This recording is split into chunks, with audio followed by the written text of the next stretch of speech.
photo étrange a commencé à circuler sur Instagram, légendée « Oui, c'est réel ». L'image montrait une jeune femme vêtue de manière décontractée avec un haut blanc, un pantalon noir ample et des baskets Converse noires, ses cheveux tombant librement autour de ses épaules. Cette femme, Debany Escobar, ne serait plus jamais vue vivante par ses amis et sa famille. La photo est vite devenue virale, captivant et perturbant les internautes. Ce qui rend l'image particulièrement hantante est le lien avec sa disparition. Selon les rapports, la photo a été prise par un chauffeur de taxi qui était censé la récupérer après une soirée dans une fête à la maison. L'emplacement de la photo? L'autoroute 85, surnommée l'autoroute de la mort. L'image est devenue un indice crucial, suscitant des interrogations sur les événements de cette nuit-là. Debany Escobar était un étudiant en droit de 18 ans à l'Université autonome de Nuevo León. Les rapports suggèrent que Debany avait un petit ami et une relation étroite avec ses parents, Maria Escobar et Dolores Bazaldúa, tous deux éducateurs. Elle a été adoptée à seulement 1 an et a grandi dans un foyer aimant avec des liens familiaux forts. Le 8 avril 2022, Debany est sortie pour aller à une fête avec ses amis. Elle devait rentrer ce soir-là, mais n'est jamais revenue. À 8 heures du matin le lendemain, après avoir parlé avec les amis de Debany, son père Mario a immédiatement signalé sa disparition. La dernière trace connue de Debany était sur l'autoroute Monterrey-Novo-Laredo. Le père a révélé avoir reçu des appels d'extorsion suite au buzz sur la disparition de son fils. Des inconnus prétendaient connaître son emplacement et demandaient de l'argent en échange d'informations, ajoutant ainsi à la tourmente de la famille. Un regard plus approfondi. Pour assister à une fête avec 2 amis, Sarai, qu'elle connaissait via les réseaux sociaux depuis environ 3 mois, et Yvonne, qu'elle venait de rencontrer ce soir-là. Vers 11h30 du soir, les 3 sont arrivés à un point de rencontre sur le boulevard Semon à San Nicolas, prenant un taxi de covoiturage. Ils se sont arrêtés dans une épicerie pour acheter de la vodka et d'autres articles. Il a été confirmé plus tard que Debany a consommé de l'alcool cette nuit-là.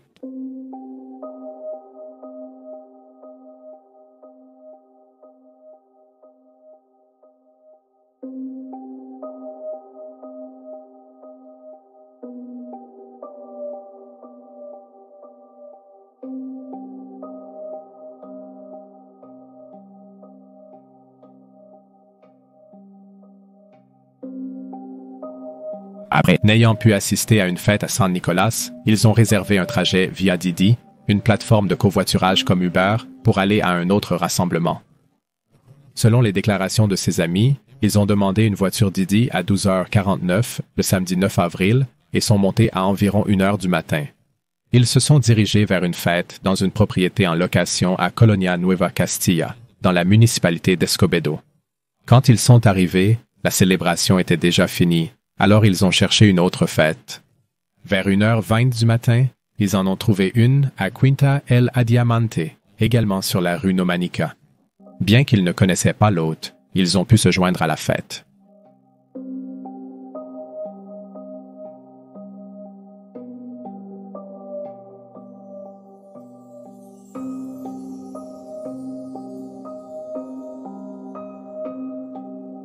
Vers 1h30 du matin, Devante a quitté la réunion après avoir eu une confrontation avec certains invités qui prétendaient qu'elle semblait ivre.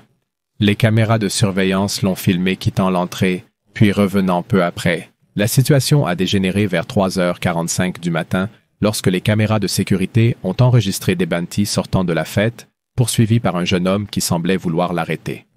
En réponse, Debany l'a frappé et a tenté de quitter la zone. Le jeune homme a bloqué son chemin, déclenchant une dispute. Sarai et un garçon sont intervenus, attirant d'autres personnes sur place. Selon des témoins, Debany aurait mordu certaines personnes qui tentaient de l'apaiser, la situation.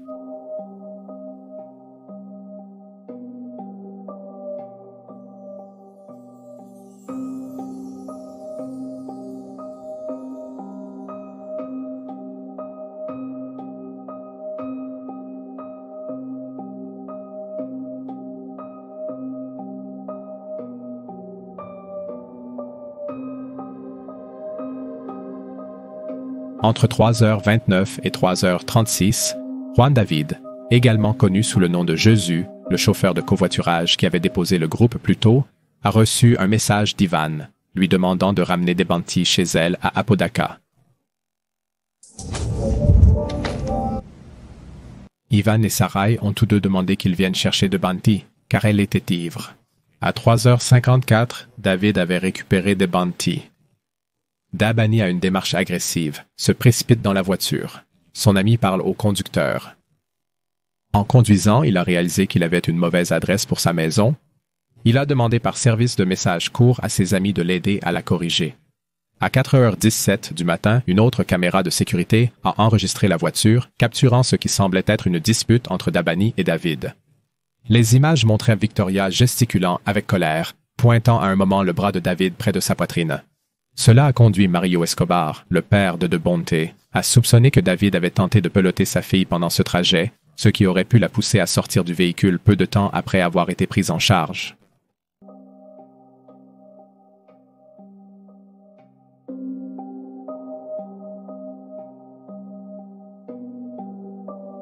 À ce stade, la méfiance envers David, aussi appelé Jésus, s'intensifiait. Le conducteur est le principal suspect. Juan David Sulear, un conducteur de covoiturage de 47 ans, a été initialement arrêté en lien avec l'affaire de Bonte Escobar.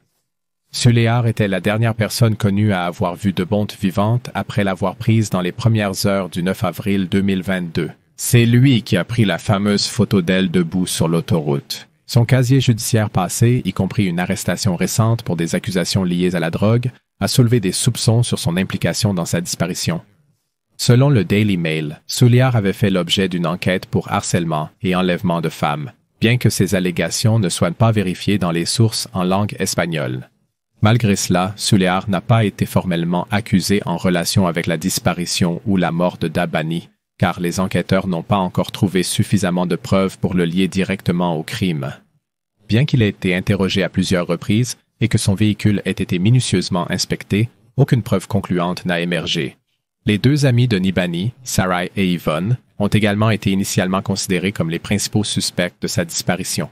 Le père de Nibani, Mario Escobar, a été particulièrement critique à leur égard, affirmant que personne ne devrait laisser un ami seul dans la rue au milieu de la nuit. Il est convaincu qu'ils auraient dû rester avec elle jusqu'à son arrivée saine et sauve à la maison. Cependant, les récits des amis correspondaient aux images de la vidéosurveillance et aux messages WhatsApp, les dédouanant finalement de tout soupçon.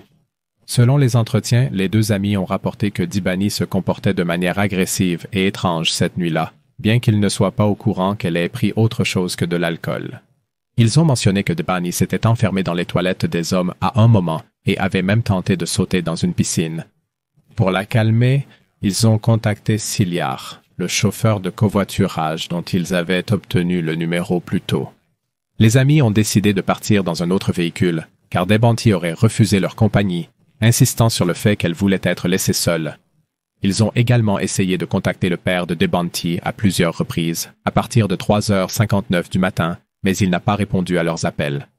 Après l'annonce de la disparition de Debanti, les amis ont subi de sévères punitions et des menaces de mort sur les réseaux sociaux, des personnes les accusant faussement d'être des meurtriers. Le 10 avril 2022, Maria de la Cruz Balderas Rodriguez, responsable de la commission locale pour la recherche des personnes à Nuevo León, a annoncé la formation d'un comité d'urgence pour localiser Debanti. Le même jour, la famille de Debanti a lancé un appel public, demandant à des amis, des proches et à la communauté locale de se joindre à une recherche massive près de la zone où elle a été vue pour la dernière fois. 9 jours plus tard, le 18 avril après que Debanti a été signalé disparu, de nouvelles images de vidéosurveillance ont été diffusées, éclairant davantage ses derniers mouvements connus. Après avoir interrogé ses amis et le conducteur, les enquêteurs ont recueilli plus de détails sur les événements de cette nuit-là. Peu après le début de la course, le chauffeur de taxi envoie un message à ses amis, suggérant que Dabani est incontrôlable et que ça se passe mal. Son ami le supplie de la ramener chez elle, mais il craint des problèmes et demande le numéro de sa mère. Son ami dit qu'elle n'a pas le numéro de sa mère, mais qu'ils ne peuvent pas la laisser seule ici. Et elle est descendue et ne veut pas partir. Je te préviens juste pour que tu saches, d'accord? À 4h25 du matin, Debante est sorti de la voiture de Culia, près du repère 15 km 5, sur l'autoroute Via Numanica et Via à Nuevo Laredo, près du quartier Nuevo Castilla. Le conducteur a pris une photo d'elle debout au bord de la route à 4h26 du matin et l'a envoyée à ses amis. Oh, elle ne voulait plus que je la prenne et elle a commencé Elle m'a touché et je lui ai peut-être dit de descendre. Je te préviens juste pour que tu viennes la chercher car elle est très agressive. Je lui ai demandé de me donner le numéro de sa mère et elle ne voulait pas. Et elle m'a dit qu'elle allait obtenir. Et je ne peux pas l'emmener à la police ou la conduire à la police parce qu'ils peuvent m'accuser de l'enlever ou quelque chose comme ça. Vu la situation actuelle, il vaut mieux que je parte maintenant. Venez pour elle, c'est sérieux. Je suis sérieux et je ne deviendrai pas fou. Elle a commencé à me dire que ses parents étaient avocats et qu'ils allaient me mettre en prison. Je ne veux peut-être pas avoir d'ennui. Et je travaille déjà, je l'ai déjà laissé là-bas. Dans leur réponse, ils ont exprimé leur frustration en disant merci, mais nous ne savons pas quoi faire avec vous. Et la vérité est, c'est très mauvais. Je voulais la raccompagner, mais elle est restée. Dans leur réponse, ils ont exprimé leur frustration, disant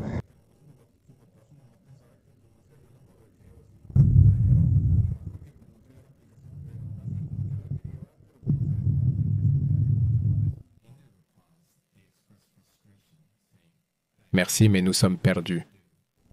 il est resté à l'extérieur de la 5e rue, puis a marché jusqu'à la route où j'ai pris sa photo.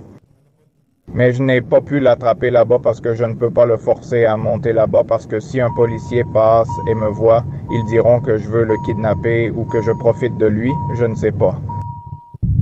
Il est resté dans la 5e rue où je t'ai pris, je lui ai dit ça. Mais quand je suis venu, il est allé à l'avenue. La dernière fois que je l'ai vu, c'était sur l'avenue. Ajoutant que Devante était devenu insupportable et les avait frappés et mordus plus tôt dans la nuit. Mais qu'est-ce qu'ils lui ont donné ou quoi? Parce qu'il agissait comme s'il était drogué. Qu'est-ce qu'ils lui ont donné ou quoi? Il est entré ou quoi? Eh ben non, mais il voulait me lancer la palette. Eh ben, j'ai essayé de l'aider, mais non, elle n'est pas partie. Je suis retourné sur place pour essayer de la voir, mais en vain. Si tu as le numéro de ta mère ou de quelqu'un que tu connais, si Tu as... si tu as le numéro de quelqu'un qui la connaît ou quelque chose comme ça, fais-le lui savoir, parce que qui c'est qui est monté avec elle, avec qui elle est partie? Je lui ai dit que j'avais appelé sa mère et qu'elle ne voulait pas l'appeler, elle n'avait pas de batterie, et ensuite je lui ai dit de la charger et ça valait vraiment le coup, je ne sais pas, je ne pouvais plus rien faire. Je peux te demander le numéro de sa mère, mais dès qu'ils vont chez elle et lui disent « Je ne sais pas ce qui se passe », dans les messages entre le conducteur et les amis de Devanti, il a été révélé que Devanti avait...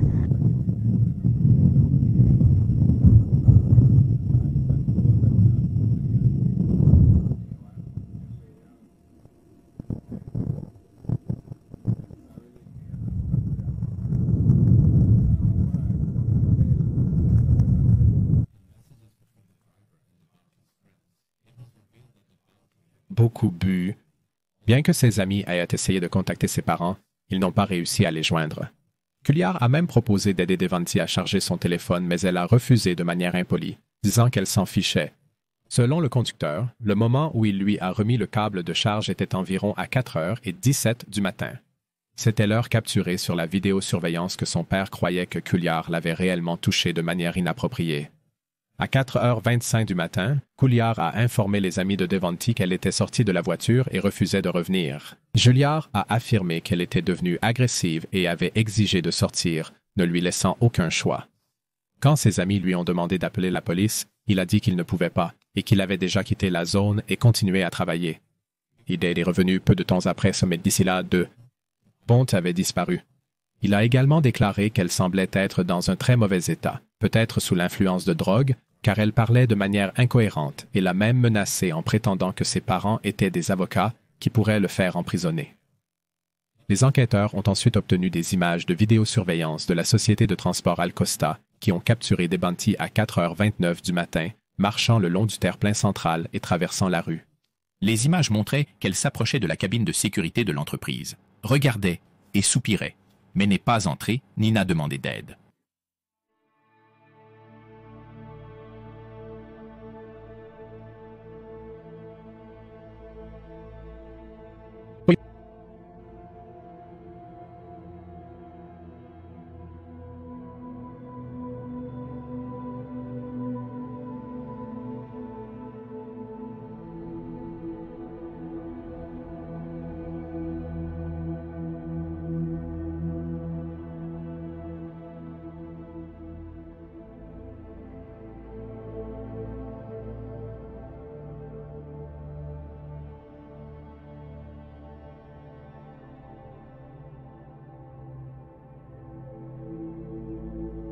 Après la diffusion de nouvelles images de la société de transport Al Costa, l'enquête sur la disparition de Devante Escobar s'est intensifiée. Le 19 avril, les autorités ont minutieusement fouillé la société de transport, inspectant véhicules et images de sécurité supplémentaires. Cependant, aucune piste significative n'a été trouvée. La recherche s'est également étendue à un complexe d'appartements dans l'unité de logement Condominios Constitution, situé à environ 22 km de l'endroit où Devante a été vu pour la dernière fois. La recherche s'est concentrée sur cette zone car son téléphone a été localisé ici 2 jours avant sa disparition. Les enquêteurs ont aussi perquisitionné le motel Nueva Castilla non loin de là. La zone est devenue un centre d'intérêt car son téléphone portable et son Global Positioning System avaient montré une activité là-bas peu de temps avant sa disparition. Mais encore une fois, ils n'ont rien trouvé. Pendant ce temps, le père de Devante, accompagné d'un groupe de bénévoles, a dirigé des recherches le long de l'autoroute Monterrey-Novo-Laredo, une portion notoire souvent appelée l'autoroute de la mort ou l'autoroute de l'enfer. En raison du nombre élevé de disparitions de personnes, plus d'une centaine de personnes ont disparu sur l'autoroute depuis 2021 seulement. Lors de ces recherches, le groupe a fouillé des puits, des réservoirs, des terrains vagues et des ruisseaux, distribuant des tracts avec les informations de Devante dans l'espoir de trouver des indices sur son lieu de résidence. Bien qu'il n'ait pas trouvé Devante, la recherche a conduit à une découverte tragique. Les corps de 5 jeunes femmes, toutes signalées disparues entre le 15 avril et le 19 avril. Ces victimes, Ireland, Ingrid, Brisa, Jennifer et Irma, certaines âgées de seulement 14 ans, ont été retrouvées dans un délai de 24 heures. La découverte a suscité l'indignation publique car les femmes n'ont été localisées qu'en raison de l'attention médiatique accrue entourant l'affaire de Bond. Cette frustration s'est répercutée sur les réseaux sociaux, les utilisateurs critiquant la réponse de l'État, affirmant que les autorités n'agissent que sous la pression publique. Baruch Sanchez, le frère de Wendy Sanchez qui a disparu en janvier 2021, a tweeté « En cherchant Devante, ils ont trouvé Ireland, Ingrid, Jennifer, Risa et Irma. » L'État ne recherche que sous la pression. Si vous avez un proche disparu, vous devez créer de la pression, bloquer les routes et faire tout ce qui est nécessaire. La tragique découverte a mis en évidence la crise persistante des disparitions à Nuevo León. Après une recherche de 13 jours, dans la nuit du jeudi 21 avril, le bureau du procureur général de Nuevo León a annoncé la découverte d'un corps dans une citerne près de la zone où Devante Escobar a été vu pour la dernière fois, à seulement 1 minute de son dernier emplacement connu. Un rapport a alerté la police lorsque les employés du motel Nuevo Castilla ont remarqué une mauvaise odeur provenant de l'une des citernes inutilisées. Le personnel de l'hôtel a mentionné que la piscine où se trouvait la citerne n'avait pas été utilisée depuis 6 ans. Les autorités ont vite bouclé la zone. Peu après, ils ont trouvé un cadavre. En même temps, ils ne pouvaient pas confirmer s'il s'agissait de Devante. Des plongeurs ont été dépêchés pour récupérer le corps. Lorsqu'il a été récupéré, le corps était vêtu de la même tenue que Devante portait lorsqu'elle a disparu, un haut blanc et un pantalon noir. Son père l'a identifié grâce à un crucifix qu'elle portait. On pensait qu'elle avait été immergée dans l'eau pendant 2 semaines. La découverte du corps de Devante a soulevé de nombreuses questions. La propriété où elle a été trouvée avait déjà été fouillée au moins 4 fois à l'aide de chiens et de drones. Pourtant, rien n'avait été trouvé lors de ses précédentes recherches. Cela a mené à une spéculation généralisée. Comment les chercheurs ont-ils pu passer à côté du corps, si près du dernier endroit où elle a été vue? De plus, compte tenu des températures chaudes à Nuevo León à l'époque, allant de 35 degrés centigrades à 40 degrés centigrades, la décomposition du corps aurait dû être accélérée. Cela a accru les doutes sur la chronologie. Certains se demandèrent si elle avait été assassinée des jours après sa disparition et placée dans le réservoir plus tard, plutôt que de mourir la nuit où elle a disparu. Dès le début, le motel avait été l'un des premiers lieux fouillés. Malgré des recherches poussées, les premiers efforts n'ont rien révélé. Les autorités ont réclamé les images de vidéosurveillance du motel, mais le personnel a déclaré que les caméras ne faisaient que de la surveillance en direct sans enregistrement. Cela a soulevé des questions sur comment le corps de Devante est resté inaperçu si longtemps. Pourquoi les travailleurs n'ont-ils rien remarqué avant plusieurs semaines? Comment personne, pas même un gardien de sécurité 24 heures sur 24, n'a-t-il vu Devante ou quelqu'un d'autre sur la propriété cette nuit-là? Après la récupération du corps, il a été envoyé à la morgue, et la première des 3 autopsies a été réalisée le 22 avril. Les premières conclusions des autorités de Nuevo León ont conclu que DeBanti est mort d'une lésion cérébrale traumatique causée par un coup à la tête. Cela suggérait qu'elle aurait pu tomber dans le réservoir et se noyer. La théorie initiale était qu'elle était tombée accidentellement dans le réservoir de 12 pieds de profondeur près de la piscine du motel après avoir escaladé le mur de 2,2 mètres ou plus de 7 pieds. Le tout était surmonté de fils barbelés. Cependant, la première autopsie a révélé une divergence majeure. Il n'y avait pas d'eau dans ses poumons, ce qui aurait été attendu en cas de noyade. Cela suggère que DeBanti était déjà décédé avant d'entrer dans le réservoir d'eau. La cause officielle de la mort a été déclarée comme une lésion cérébrale traumatique due à une noyade. Mais l'absence d'eau dans ses poumons a remis en question la théorie de la noyade. Ajoutant au mystère, les effets personnels de DeBanti, tels que son téléphone et son sac à main, ont été retrouvés dispersés dans plusieurs réservoirs du motel. Cela a soulevé encore plus de questions sur les circonstances de sa mort. Comment ces objets ont-ils fini dans des endroits séparés? Insatisfait des rapports contradictoires, le père de DeBanti a demandé et payé pour une deuxième autopsie. Il était profondément suspicieux du récit, selon lequel sa fille était tombée accidentellement dans le réservoir. La version suggérant qu'elle a escaladé le mur et est entrée dans la propriété semblait improbable, surtout compte tenu de la hauteur du mur et du fil barbelé au sommet. Les enquêteurs pensaient que le seul point d'entrée plausible dans le motel était par l'entrée principale, qui est ouverte 24 heures sur 24 et située à côté d'un restaurant maintenant fermé, le Botanero 15,5. Ce restaurant abandonné était proche des réservoirs où le corps de DeBanti a été retrouvé. Les incohérences entre les efforts de recherche, les résultats de l'autopsie et les témoignages de ceux impliqués ont approfondi le mystère entourant la mort de DeBanti. Chaque nouvelle découverte n'a fait que susciter davantage de questions et intensifier l'indignation publique à mesure que l'enquête se poursuivait. Vers le 23 avril, 15 jours après la disparition de Dibani Escobar et 2 jours après la découverte de son corps à l'hôtel, le motel Nueva Castilla a remis 3 enregistrements vidéo de surveillance de 2 endroits de la propriété. Cela a été surprenant car le motel avait précédemment affirmé que les caméras n'enregistraient pas, ce qui a immédiatement suscité des soupçons.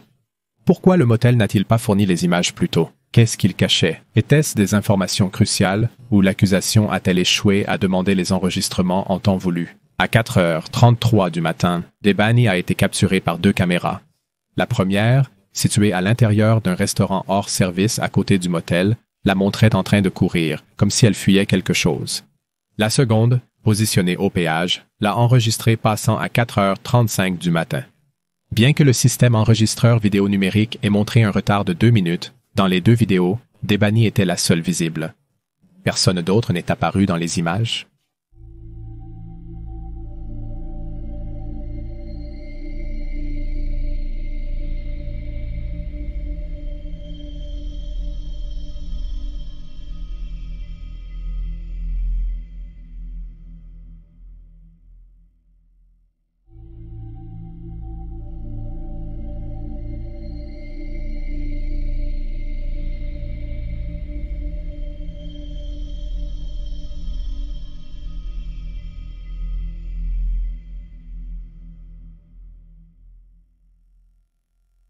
DeBanti a été aperçu pour la dernière fois à 4h56, se dirigeant vers le réservoir près du restaurant abandonné.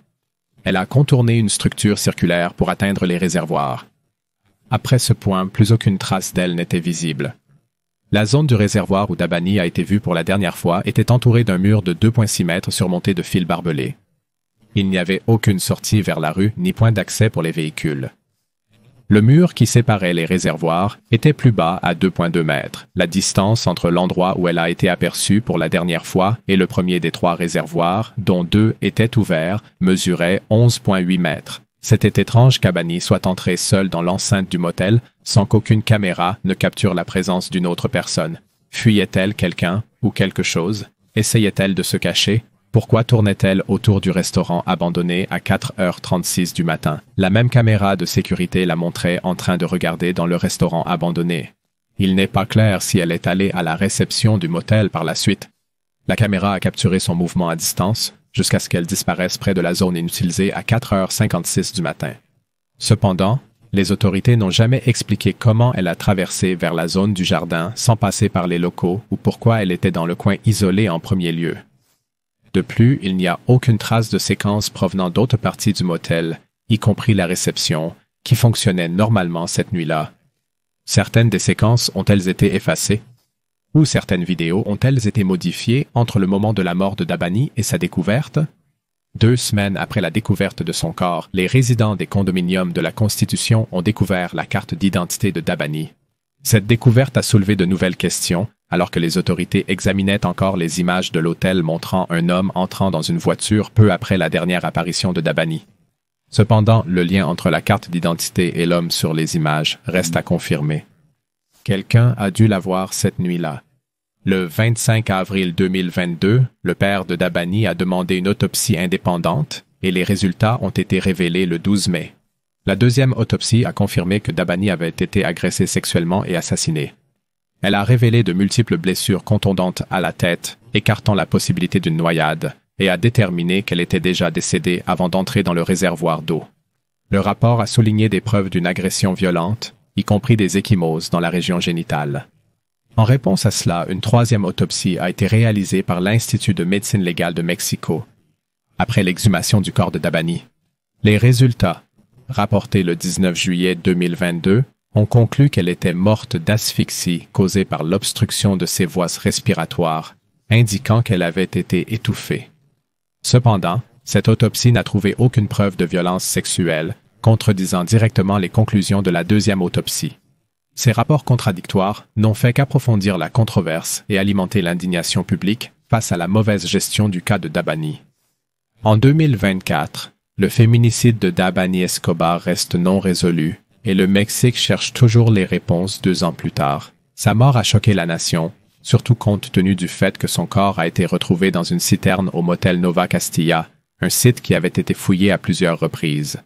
Beaucoup se sont demandé comment elle a pu passer inaperçue pendant 13 jours et pourquoi les autorités ont d'abord prétendu qu'il n'y avait pas de caméra de sécurité pour ensuite diffuser des heures de séquences. Ces contradictions ont soulevé des soupçons d'éventuelles erreurs ou pire, des tentatives d'entraver l'enquête. En janvier 2023, 2 employés du motel, Ana-Louise N. et Elida Yurita N., ont été accusés d'avoir fait de fausses déclarations et d'avoir participé à une dissimulation, compliquant encore l'affaire. Le motel lui-même a acquis une triste réputation, surtout après la découverte d'un squelette près des lieux. Juste quelques mois après la mort de Dabani, il a gagné le surnom de « motel de la mort » dans les médias locaux, avec des images montrant Dabani entrant seul dans le motel avant sa disparition. Les circonstances entourant sa mort restent floues. L'enquête a révélé des préoccupations de sécurité importantes dans ce motel qui semblait avoir une histoire d'activité suspecte. Malgré l'indignation continue et les efforts pour reconstituer ce qui s'est passé, des questions clés restent sans réponse. Qui a tué Dabani? Où était-elle pendant ces 13 jours? Pourquoi le chauffeur l'a-t-il laissé seul sur l'infâme autoroute de la mort? Quel rôle, le cas échéant, le personnel de l'hôtel a-t-il joué dans sa mort? L'affaire a été comparée à la mort mystérieuse de Lisa Lamb à l'hôtel Cecil à Los Angeles. Les 2 jeunes femmes ont été retrouvées mortes dans des circonstances étranges, dans des hôtels, et les 2 affaires ont suscité une large spéculation, confusion et indignation publique. La mort d'Iban Escobar est devenue un symbole inquiétant de la crise croissante du féminicide au Mexique, quelques semaines seulement avant sa disparition. Elle avait participé à une manifestation contre la violence basée sur le genre selon son père, Maria Escobar. Elle avait rejoint la marche féministe parce qu'elle voulait aider les gens dans un tragique retournement de situation. La jeune femme qui militait pour le changement est devenue une autre victime de la crise même contre laquelle elle se battait. Une mort brutale, un rappel glaçant de la violence que de nombreuses femmes au Mexique continuent de subir. C'est Victor. Merci d'avoir regardé, likez et abonnez-vous pour plus de cas. L'écran affiche une playlist de tous mes cas. À la prochaine, merci.